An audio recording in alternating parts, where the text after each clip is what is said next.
So today we're going to talk about the Asia Legacy Championship and how that kind of helps us prep for Eternal Weekend 2024 in North America. This is the Ohio Eternal Podcast.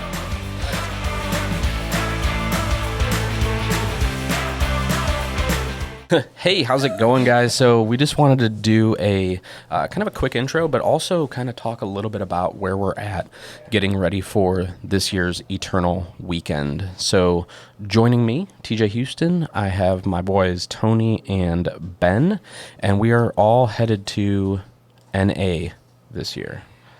Eternal Weekend, NA. Ben, it looks like you wanted to say something. I feel like you need like your sound thing in there, like. Bow, bow, bow. No, like as soon as you say we're headed to NA, I immediately want to make an inappropriate like joke. To non-alcoholic or what? Well, no, it was going to be way funny. Way darker. I'm naturally the loose cannon, but we're gonna try. We're gonna get through it. We have beeps. Yeah. We can put beeps in. That's cool. Well, I mean, you can't beep. Can it be bow, bow, bow, bow? We're going to need to hire more editors to cut lots of this. It's gonna end up being like, what was that old school like where you'd like tap the thing? That's what it Morse sounds code. like. Morse code. It'll Yeah, be like beep, beep, beep, beep, Yeah. beep, beep, beep. So you guys are playing in the main event. So let's right set that first. Okay, this year I made the conscious choice to not do the main event, and I'm doing the challenge ticket. So I just wanted to play a lot of different formats. Love me some pre-modern. This is like the one time a year I can play pre-modern. So I'm doing the challenge. So I'm just going to be there to like get you guys food and beer in between rounds. Oh, God. Unless anybody from the event, I'm not bringing beer in, I promise. Wink, wink, nudge, nudge. But my goal is to support you guys, and like during playtesting and stuff, just having the whole Legacy library there for us to kind of prep and get ready. So, what decks are you guys going to be on for this Eternal Weekend? I'm going to be playing Storm 100%. Tess. Probably whatever the flavor of Bryant Cook's list is, except for I don't really like the thing he's doing right now, which is a lot of what is it? Gamble and Urza Saga. Yeah. Oh, well, I like the Urza Saga. Yeah. Urza Saga's sick. I don't like Gamble. I feel like it's taking away from consistency. I understand that you're tutoring for a thing that you need or want at the time, but like at the same time, the reason I started playing Tess over Ant whenever Tess and Ant were both relevant was because Tess had options. Like it had brainstorms, now it has galvanic relay. Like, I mean, So you were saying that you wanted to play Tess because of the consistency versus the speed. 100%. Like, And I guess like let's even take a step back because I want to be welcoming to new. My whole thing is getting more people into Legacy. So what does ANT stand for? Ant.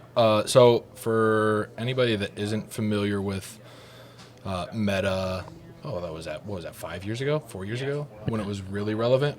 It's short for ad nauseum tendrils, which is it's Storm, but the whole point of the deck was to cast ad nauseum, which says reveal cards from the top of your library, lose life for each one, put it in your hand, equal to its converted mana cost. So like if you reveal a Dark Ritual, you lose 1 life, put it in your hand, and you do that over and over and over again until you're done. But you fill your hand and then you just go, all right, I'll untap, I'll just go insane, cast a billion spells, cast Past in Flames to give everything in my graveyard flashback. After everything has flashback, cast it all again, cast Tendrils of Agony, dead ya. Okay. But with Tess, which is short for the Epic Storm, it's a lot more consistent. Like you've got card draw, you've got brainstorms, you've got ponders. And now you have a beatdown plan. Now you have a beatdown plan. What constructs? Galvanic Relay is probably the best thing that's ever happened to Storm in a really long time. That card's insane. I mean, Bryant Cook calls it Red Necro just because like it's very similar to Necropotence in the sense of exile a card and you have access to it next turn. So like it is insane. It's just the consistency has gone through the roof because of that. I don't like the gamble route because I think it takes away from the consistency. And what colors is Tess in right now? 4? What is it? You got green, black, red, blue. It sometimes, but it changes. Like it's been 5. Sometimes we splashed white for Orim's Chant. Also, a really cool thing about Tess, the reason I like it a lot is because with blue always being a relevant color in Legacy, always will be. It's the best color in Magic. You're playing 4 Veil of Summer's main, right? And depending on the meta, sometimes it's Veil of Summer, sometimes it's Orim's Chant. Depending on if you need white in your side for like a prismatic ending, because like if you're casting a Burning Wish to get a prismatic ending from your side to deal with like a Null Rod that you can't deal with typically. Like it's so versatile. It's so versatile, so consistent, very good. There are hard decks that are just like lock you out, but at the same time you take your lumps. Like, And what are your weak matchups, and what do you feel like you're strong, especially with this new version? lockout stuff. So like Moon Stompy is always going to be a hard thing depending on what kind of list they're running. If they're Trinisphere heavy, Chalice heavy. But you're playing your own Vexing Baubles now, Yes. which is wild to me. It's so sick. That is wild. I just destroy your nephew with a Vexing Bauble. Against play. Omniscience. Yeah, He was so proud of that Omniscience I too. go turn 1 Omniscience, or I go turn 1 Vexing Bauble. He goes turn 2 Show and Tell Omniscience. I go yup, and then he goes Ponder. I go countered. He goes no, it's not. I said yup. Yeah, that's how that works. I couldn't have him read my Bauble because it's Japanese, but I pulled it up. I'm like Bubba, it's countered. I promise you. But now we're playing our own Vexing Bauble because you can veil through it. Right. Like a turn 1 Vexing Bauble is insane. Like turn 1 Urza Saga Vexing Bauble is disgusting. Now I've got to tutor online to go get me a Lion's Eye Diamond if I need to, which is a weird sequencing thing depending on the matchup. Like sometimes you want it turn 1, sometimes you want it turn 2 if you want to go the beatdown plan. Well, it and really depends. That sequence essentially ramps you too. Yeah. Like Oh, because it's you can insane. like float the mana from the Urza Saga and then get like a Mana Rock or a Lion's Eye Diamond, and essentially like you're ramping yourself. for Right, that and turn. you're putting it into play, so you don't have to worry about the Vexing Bauble that you have in play. So you're like, if you have a Butts hand and you have that hand that I kept was Butts. We had a Vexing Bauble, we had an Urza Saga, we had an Echo of Eons, and I think 2 other lands. Everything else was garbage. I don't care what it was all bad. But like I just go turn 1 Saga, turn 1 Vexing Bauble, go. Let's see what happens. And I know by turn 3 turn 3 I can tutor for an LED and I've got a fresh hand. So if I draw into something that wins me the game, cool. If I don't, I still have the Echo in hand. Like we've got fresh sevens coming. And so like I'm not a Storm guy, but I pay attention and understanding why he put the gambles in the deck too, just to like speed it up. Oh, I get it. Yeah. I get it 100%.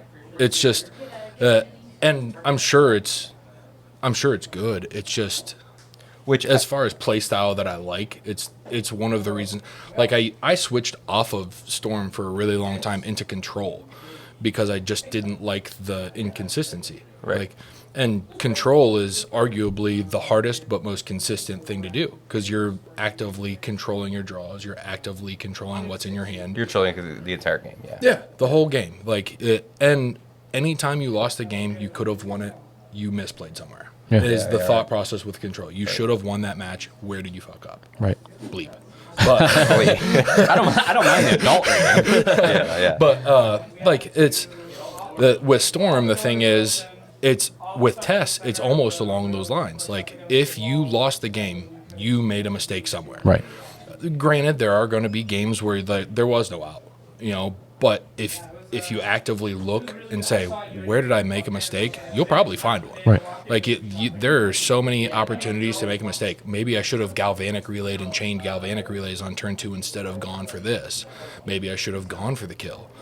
And it's all matchup based too. Like sometimes you're punished, sometimes you're rewarded, and then you just kind of have to get the reps in. You have to play 1,000 games to figure out what worked, what didn't, and why. Well, and the interesting thing too, at least for me, outside looking in, the Urza Saga gives an alternate way to win the game because you can make constructs, right? Oh, yeah. And you play a somewhat density of artifacts that you can actually make them threats. They're huge. Yeah. I actually won a game against the new blue-black tempo deck with like the Goyf. Yeah. Very good deck. Very cool deck. Very streamlined. It's just a very nice tempo deck. Like it's very good. And I was on the back burner. Like I was going nowhere. I had next to no cards in my hand. I kind of fizzled out on an Echo of Eons, and he had a Frog in play, and I'm like, all right, we're in a tight spot. And then he cast a Bowmaster. I'm like, all right, it just got tighter. Yeah. But I ended up coming out of that strictly because of Saga tokens. I'm like, I got thick boys, dude. Right. Yeah. Like, I know you have a Bowmaster and a Giant Army token, but I also have 2 7/7s in play, and it's about to be 3. Right. Because, on the 7 that I got off of an Echo Eons was 2 Sagas and then extra lands. I'm like, well, this is the worst thing that could happen. Right. But I'm like, Yeah, but ended at up least being- I got sagas. Right. Right. Like, and I ended up pulling out of that, which I did not think I would. I'm not a pull-out specialist. Welcome to Ohio Eternal. Yes. For sure. So let's switch gears a little bit because I don't want to go too far into. Yeah. I feel like that could be an episode in its Oh, own. yeah, good. You know what I Yeah, mean? for sure. Just like with saga tokens and Yeah. like what do you tap for mana versus Yeah, yeah. creating the guy and whatnot. So Tony, what are you on for Eternal Weekend? I know this has been changing a little bit. Well, right. So I mean, I'm pretty confident I'm going to play lands. I've been jamming lambs for a hot minute. 2 years now, consistently. 2 years consistently since I picked the deck back up. Right. Yeah, I played it back in the day when you had Nantuko Monastery and Mishra's Factories as your win condition. Nice. And I think there's something, and this was the point that I was going to make when Ben was talking a little bit about, getting a deck that has a very high ceiling of learning. You know what I mean? Oh, yeah. Up till this point, I've been pretty much on prison for the last 6-8 months, and it has a plan, and it has a very straightforward. It's very linear, and Right. I feel like I've wanted to challenge myself, and that's why I just built America Aggro, because I think there's just so many lines that I can learn, Yeah. and I feel like it's a passion project. And that's too with Maverick. Like I went through my Maverick phase a couple weeks Yep. ago, and lands. Like I just want something that I can constantly find new lines and not just have it be like the boring, stale. Not that Stompy is boring, or you know what I mean. It's it it's is. fun, But it's linear. Yeah. but it's a very like linear plan. Yeah, Turn right. one Blood Moon. Right. Yeah. Exactly. Yeah, good some game. type of tax, and then throw either some type of threat at you. So that's where I've been kind of in. And that was also why I'm doing the challenge this year, is so I can play both decks. Right. And I can have Maverick there, and I can try that. And Just jam as much magic as possible. yeah, Right. yeah, and be on the sidelines if you guys want to do something or try something or need help. Yeah, I'll absolutely. to be True there team for you. player. Yeah. Beers and quesadillas. Yeah. Hells yeah. Here's I in know. queso. I don't want to say that I've forgotten every beer and quesadilla, but I do want to try them every in Every between single round. one. Yes. There's actually a really good taco place. Eternal Weekend tip if you've never been to Pittsburgh. There's actually a really good taco place. Condado. Condado, yeah. Condado. That we go. That's a Columbus spot, dude. It is. Oh yeah, the whole Yeah. Ohio They thing started- where yeah, they they broke started apart. yeah. Burg. Oh yeah. Papa Drama. gets down on Condado. Yeah. So yes, I will be bringing you Condado in between rounds. You're welcome. Oh, God. Extra queso. Yeah. I like it cheesy. So you're on lands, but you're not on your sphere lands. So right, so Thank God. like the past I don't know like year, I was doing sphere lands, which was pretty good. The problem was, it's not great from behind, right? So the format has obviously shifted a lot from blue black tempo reanimator being the thing to play, and a sphere of resistance on turn one exactly on the play is phenomenal. Right. When you top deck it on turn two, it doesn't even matter because they can just go end step into untap, pay 2, reanimate their thing, and like you're just dead. So it's kind of like shied away from that because like you always boarded those out against Delver and stuff anyways. So sphere of resistance is kind of fallen out of favor. So like to play like a premier removal spell like Swords of Plowshares main deck kind of became the forefront for things.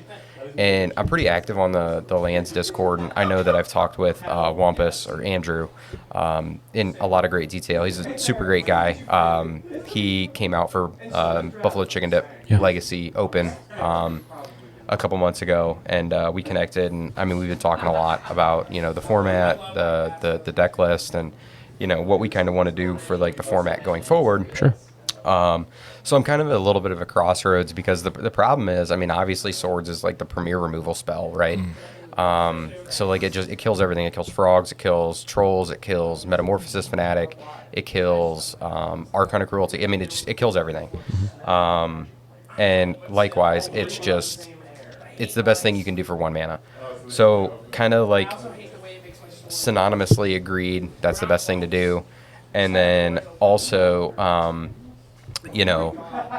the format's so fast that you almost have to like play like 4 stage and 4 depths just to compete. Like the more times you can just go turn 3 like I win, or faster, like if you can go turn 2, like if you don't do something like I just untap and kill you, Like that's had a lot of good results. So I think that the deck has moved more towards like a turbo depths route with like a mid-range game plan of like I have this premier removal spell and swords, but I also have like this like mid-range plan of like Life from the Loam with like sagas and wastelands. So, but at the same time, you're also playing blue because Right. like Consign to Memory in the Consign to sideboard. Yeah. It's a card. Consign just like it deals with a lot of the problems of Card's the so format. sick. Yeah, like I mean, being able to counter a triggered ability from like a Sowing Mycospawn or like just outright counter the One Ring. Well, replicate being generic is something to talk about too. That's insane. Like, I mean, being a very, very easy, let's copy this additionally for one Right. generic mana. Like off a Thespian Stage Yeah. or Nurza Saga, like just copy it. It's a very seriously good thing to have on that card specifically because like if I do something stupid to prevent one copy to go through and you replicated it, you know, Right. that it's really annoying. Like it's a very, very good card. Yeah, so like there's been a lot of so like the kind of crossroads that I'm at right now is like I mean I talked like 4/4 stage depths, just being faster is generally better. However, it's like interesting because like the sideboard mapping is unique because by playing A, Consign to Memory in the sideboard, and B, playing the Tropical Island main deck, like it changes a couple of things. And like you're talking about micro decisions, but like I think those are the decisions that you have to talk about because Well, it's the difference between being below average, average, and good. right, yeah, The small things. Yeah, like it's like sequencing. Sequencing Yeah, is yeah, is absolutely. the most relevant thing in most legacy decks. Like Right. if it's not sequenced Mulliganing. correctly, you're gonna be Yeah, mulliganing is insane too. but like it's so like the sideboard mapping with and like we still have to like sit down and like figure this out. And I mean I still have a long way to go before Eternal Weekend, but I think right now, like in a nutshell, green-white lands without Consign to Memory, as weird as this sounds, is more favored versus blue-black anything. Blue-black Really? tempo, anything.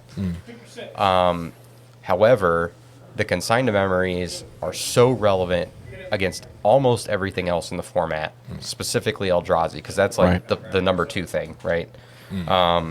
And then also your random Mystic Forge, everything else, decks. It just, and it has like splash damage against like Doomsday, Thassa's Oracle triggers. Like it's so applicable that it's almost too good not to play. But so it's trying to find that medium balance between like the green-white list that has a good sideboard mapping against the blue-black deck because you know you're going to see that infinitely, but then also not just being like straight up stone cold dead to everything else. So Well, the cool thing about seeing a lot of blue black though is it's just like Delver in the sense that like anybody can pick it up and play it. It takes somebody that's been playing it for a really long time to be actually good with it. Like that's one of those decks that very, very, very low floor but insanely high ceiling. Like you want to win at 0 cards in hand and they're dead.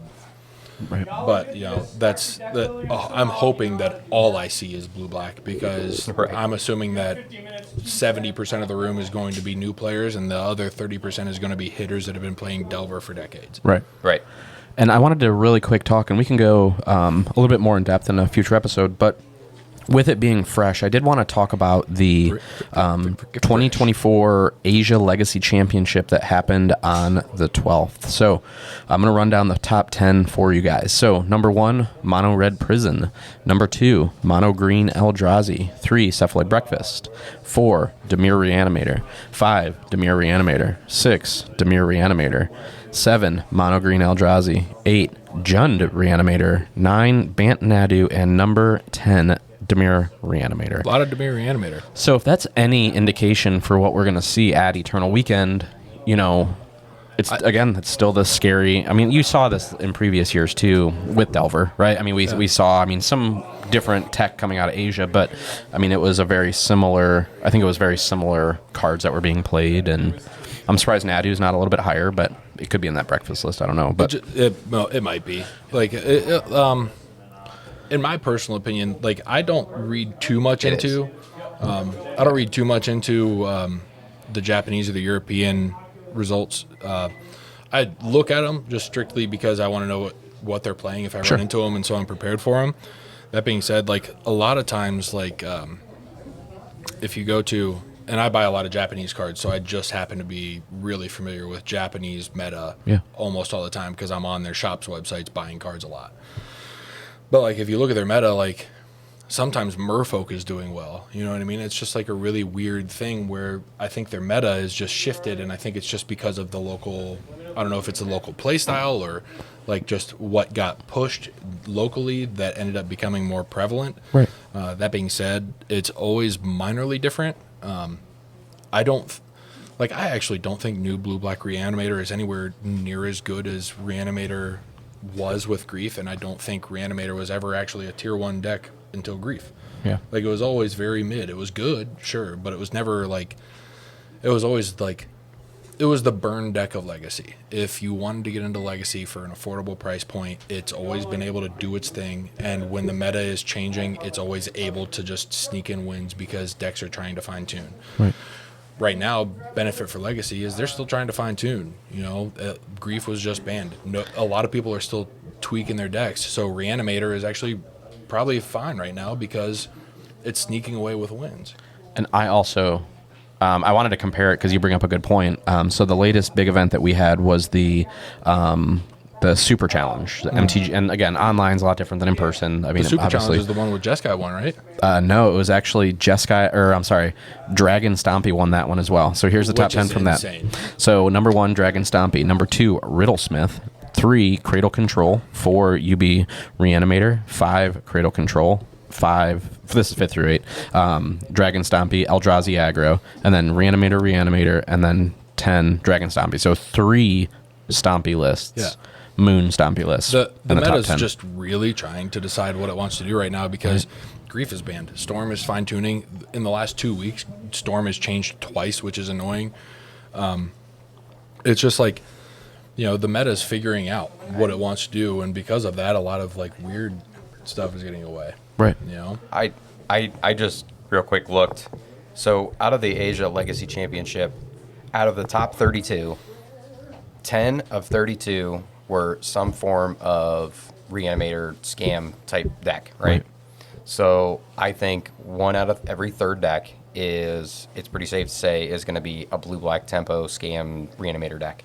And then 8 out of the top 32 were some form of Mystic Forge, Eldrazi, something. So it's pretty safe to say that I hate that. Every 3 matches you'll play, you have a very high likelihood of one of those being scam and the other one being Eldrazi.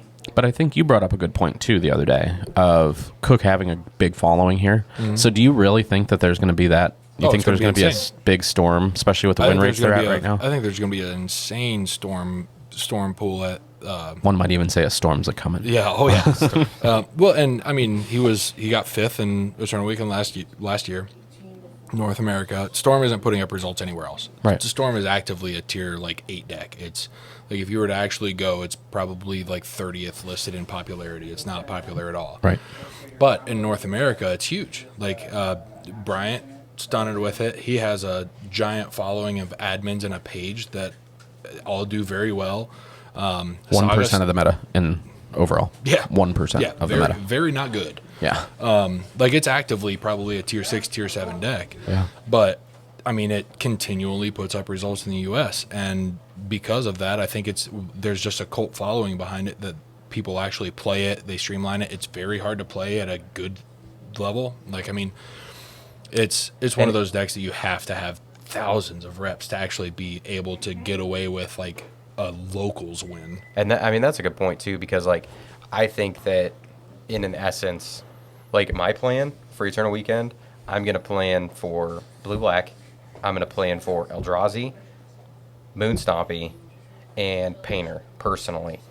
I would assume that if like people were playing Storm, they're either going to be 1 of 2 positions. Yeah. There's going to be a group of Storm players at the bottom of the bracket that I'm not going to have to worry. Well, hold on, that I'm not going to have to worry about. Guys, right here. Because, like you said, they haven't had reps with the deck. Yeah. and then there's going to be a The hitters. finite version of them that are at the top of the bracket that are just absolutely slaying it because they've had a billion reps with the deck, and like the Brian Cooks. Yeah. And I mean, and I'm not saying that you're going to be in the bottom of it. I'm saying I would think that you would be more in the top of it because you literally only play Storm. So Yeah. I would assume that And you can't if even read your own cards. you're- and you can't even read your own cards. Yeah.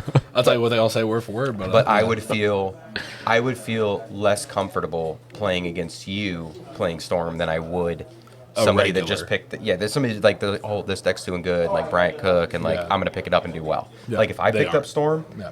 I would not expect to do very well with it. However, you play Storm all the time, so you're gonna sit down and you're gonna be like, I know what this matchup is. I know how to navigate this. I know what my lines, like you said. I mean, so I think there's gonna be people like you, Bryant Cook, that are going to be at the top of the bracket. And then I think there's going to be everybody else playing Storm that's like, 1-3, Yeah. Because I don't think, like, that has a steep learning curve. Like, I think if somebody picked up lands, and I've talked to a couple people, like, for instance, on the Discord, that, picked the deck up in the past couple of months, and they, like, they message me and they ask me this and this and this, and they're like, well, what do you think about this? And I'm like, well, I would have done this or that, or I would have mulliganed that, and they're like, oh, well, why? And they're, they don't understand why they lost. And then I explained to them, I would not have done that. This is what I would have done. This is the angle you're going for. And they're like, oh, because they don't have the reps with it. It's not like just picking up Urzatron in Modern 10 years ago, where you're like, make 7, Karn, Right. exile your land. You're Right. going to lose. Right. Yeah. So with just want to be respectful of time. We're getting ready to actually fire an event here. We are at Better Plays in Stowe, Ohio, where we meet every 2 weeks to play some in-person Legacy. We have a pretty good turnout here. So if you are in the Stowe area or Northeast Ohio in general, it's worth the drive. It is a very good store and a great turnout. So Ben, what are your thoughts on that? There it is. There is the soundboard. So we're going to go ahead and wrap it here so we can get ready to play. Hopefully we can get placement and get some league points today because we are in the midst of a league. For sure. So we will sign off here, and then we will catch you on the next episode. Till next time, miss you already. Send nudes.